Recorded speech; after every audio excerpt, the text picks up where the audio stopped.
Welcome back, MTG Joe here. We're here for another installment of the weekly meta breakdown. This video in particular is for Explore Best of One. We do videos for all the different formats each week on Arena, and then just kind of look at the top performing Arena decks from the ladder results. And we're getting this data from Untapped GG, companion tool that runs alongside your Arena client, tracks your win rates, loss rates, collections. It has in-game overlays that help you with your what's left in your deck, kind of details like that. Before you get started with it, a lot of helpful, useful data there. So you can follow that in the link description below. You can follow through, install it, and kind of go through there. Gives you like what you can build, what you can't, type things based on your collection. A lot of useful tools there. And I will post these deck lists in the video description so you can import them easily to Arena so you don't have to worry about manually typing everything. So we'll jump into it. So this is the week of May 8th to the 15th. It's a little bit noisy of a week because we had the Winota and Trickery ban that came through halfway through, and you can see we're still getting some stats for Winota right now because the ban only went into play Thursday afternoon, and this is Sunday morning that we're recording this.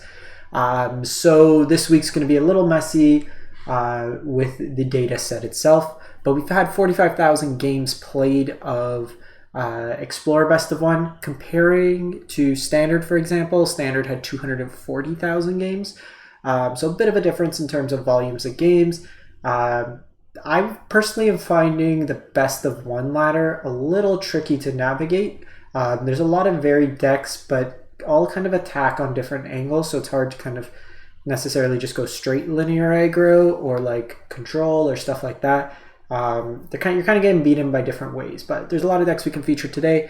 Also of note, I kind of focused this weekend on recording a lot of Explorer content, so there should be decks coming out over the next couple days, a couple different archetypes, stuff like that. So if you want to see gameplay of a lot of these decks or archetypes, tune in for the rest of the week. So in any case, jumping into it, we have Mono Red Aggro, and there's a few variations that are coming up. This is a 64.5% win rate deck. And a lot of them are built on the kind of conjunction of Torbran and Embercleave at the top end. The 2-drop slots are usually always Burning-Tree Emissary, 2 Kari Zevs, 4 Robber the Rich, and you usually have 4 Kumanos.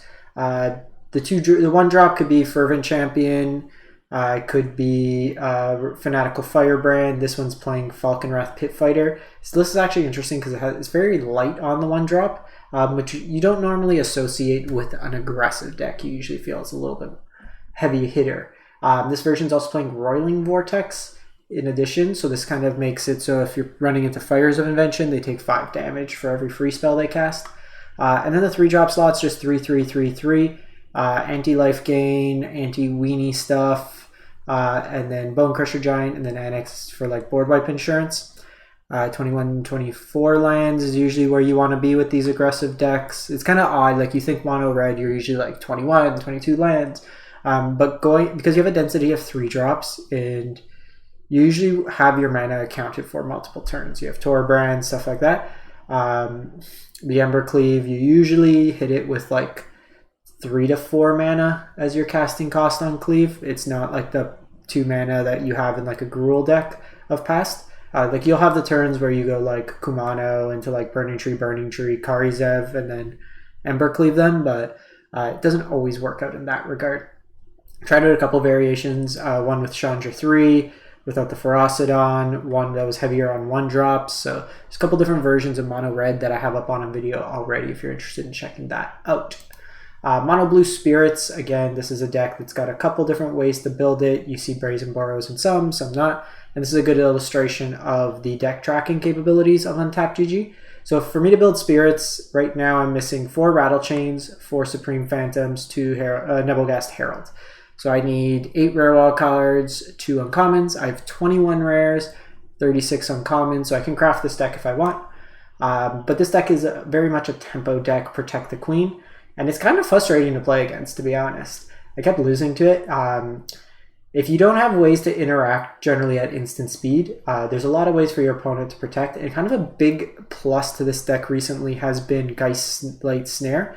The fact that this often can come down as early as turn 2 and be basically mana leak for 1 mana Plays very nicely. So you can go like I got Ascendant Spirit on turn 1, the opponent was on play, put on a Curious Obsession, and then had Geist Snare up. And then the rest of the game I was basically dead. Like, they just kept drawing cards. If I didn't interact with their board, they leveled up, and then they have counters in like Lofty Denial, Spell Pierce. They can bring things back with Fading Hope. They can protect with the Rattle Chains. Rattle Chains also gives your other spirits flash, and then they just kind of run away with the board. You also have access to like Faceless Havens that give you another angle post board wipe. They have the Spectral Sailors, which are interesting. I think I like the Brazen Borrower better, to be honest. You do, I guess you draw enough cards but that you can kind of reset even with Fading Hope to bring it back to hand, but it's an interesting kind of conundrum how you want to approach it. I haven't played enough of it to really know. I haven't played any of it, to be honest, as you can see from the cards I'm missing. But I feel like the times I got hit by Brazen Borrower, it's felt worse than something like Nebelgast Herald to tap things down. So then we have our first, so there's kind of two versions of this Greasefang Parhelion combo. So there's the Mrdu version, which is kind of more of a mid-range version. It's got more of a backup plan to it. But basically what you're trying to do is mill yourself to get Parhelion into the graveyard. And then with Greasefang, you get to reanimate the Parhelion, crew it, and attack that turn for 13 damage. So it's generally enough to either win the game, or the two angels that are left behind can kind of close things out.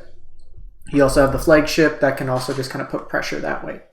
I personally prefer this version more than the Esper version because you can play a fair game into like control and stuff like that. You have creatures in like Stitcher Supplier, Voldaren Aperture, Bloodtithe Harvester that can all attack. You have more creatures to enable the Deadly Dispute. Fable can just kind of take over games with like Bloodtithe Harvester. You got a Kroxa in there as kind of a backup plan as well. So you're kind of more of a fair deck that has kind of a surprise combo kill built into it. Now, if we look at the Esper version, you'll see really the creatures that you're playing are just the Stitcher Suppliers, 2 Undead Butler to mill, and then your kind of combo elements. There's a lot of just like spinning your tires, trying to get the combo in, but if your opponent plays a deck with like a lot of interaction, counter spells, stuff like that, it's a lot harder to kind of interact. So I find the Mrdu version a little bit better into like control and stuff like that. If folks aren't playing a lot of interaction, this one's a lot more linear combo, so you can usually dig for your pieces a little bit more consistent. So kind of just two different versions of the same combo. I kind of see mono green Devotion, mono green Ramp. So most of the Pioneer lists are actually, this version's got a 58% win rate. Most of these decks are typically Nykthos decks in the Pioneer format, but we don't have Nykthos. They've tried like the artifact, like Shrine to Nyx or whatever it's called, but that comes to play tapped. It's a 4-mana slot. It takes up other kind of pieces. This one's really just like ramp like hell into Ugin. So you got like Grazer, Llanowar on 1. You have Paradise Druid to kind of get going. Just more ramp. Cultivate could kind of find lands, put it into your hand. Solemn, again, just searching for lands. Karn gives you access to a Karn board. Gargaroth, Golos top end. Golos uses the World Tree to allow you to basically cheat on mana and pay the colorless, or all the colors, to get free casts. You have 4 Nisa to double your mana, and then your top end plays are basically like Ugin, Baby Ugin, Big Ugin, and then an Ulamog. And then you also have access to kind of your wish board. So right now, Cage is probably better served as Weathered Runestone. With Winota gone, the Runestone stops the Parhelion combo, where Grafdigger's Cage is creatures from graveyards, not artifacts. The vehicle comes into play as an artifact, so it's a way to get around it. You do have Crypt to just exile, but the Runestone just shuts off the combo permanently. Destroy something, tax just utility. You can animate this with Karn as well to attack in without crewing to get the damage. Spyglass can turn off stuff. Spyglass as well, should probably just do like Pithing Needle instead, just it's more mana efficient. The only thing looking offhand at this deck, and I'd have to play it to know for sure, you have a lot of ways that want to put lands into play. Like I guess you can tutor. I would just think maybe you want like 25 lands.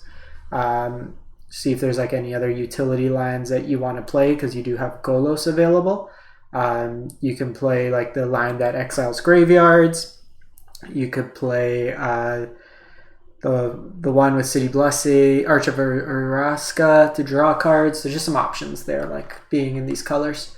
So yeah, so that is a new deck that we see this week, Mono Green Devotion. We see Jund mid-range, Jund fight rigging. So we played a bit of this this past week. It was more like Jund just draw lands, but basically you're trying to play fight rigging to exile one of your big permanents, and then as early as the turn you cast it, you have stuff like Rotting Registrar, Shakedown Heavy that can flip it right away. This is a deck that you can easily ultimate on Nixus with a casualty when you cast it. You could cheat and play Galta, Great Henge, Tybalt Cosmic Imposter, and kind of win through that vein. The one thing I kind of wanted with this deck was just an access to some creature lands. We found at times we kind of just flood out, and just not having a way to have a mana sink felt kind of bad. Then we see Mono Black Aggro. So this is a Snow Aggro taking advantage of the Faceless Havens as the creature land over something like Hive of the Eye Tyrant. And then it's kind of very similar to the historic version. Dreadwander as well as Gutterbone split as your recursive 1-drops. Knight of Even Legion Scales late game. Scrapheap Scrounger could keep coming back from your graveyard. Aetherborn and Tenacious Underdog, some just efficient threats, lifelink Death Touch, recursive as well. There's a lot of your creatures come back from the grave, and that plays nicely like with Rankle's ability to sacrifice creatures. This kind of dual-sided removal. Murderous Riders, Heartless Axe, Fatal Pushes as removals, and then Spawn and Mayhem really is a 3-drop in this deck for the most part. Then we got Jeskai Fires, Jeskai kind of combo, and really what you're trying to do here is through Fires of Invention, you're trying to make tokens in a variety of ways. Birth of Melides, Fabled Mirror Breaker, Wandering Emperor, Shark Typhoon, and then with Transmogrify, you cheat into play Agent of Treachery to steal your opponent's stuff. This is a Yorion deck, so you can blink it with Yorion to steal more things.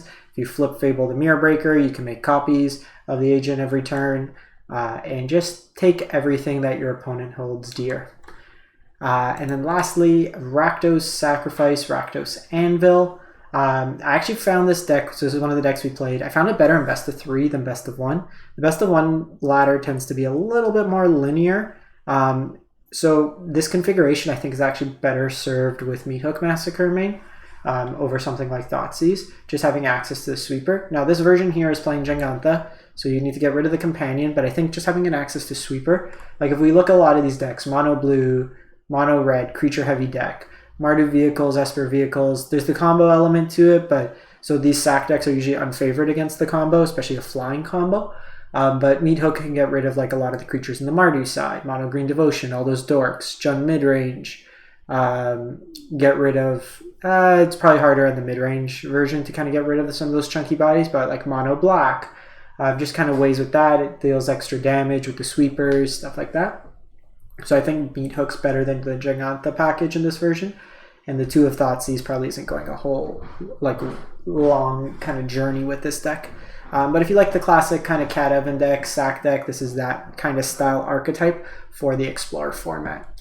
So that's going to wrap it up. In any case, thank you for watching. We are about 40 subs away from 5,000 on the YouTube channel, so if you enjoy this type of content and you haven't subscribed already, greatly appreciated. Hoping to get to 5,000 by the end of the week. Thanks everyone for watching. Hope you have a great one and stay safe out there.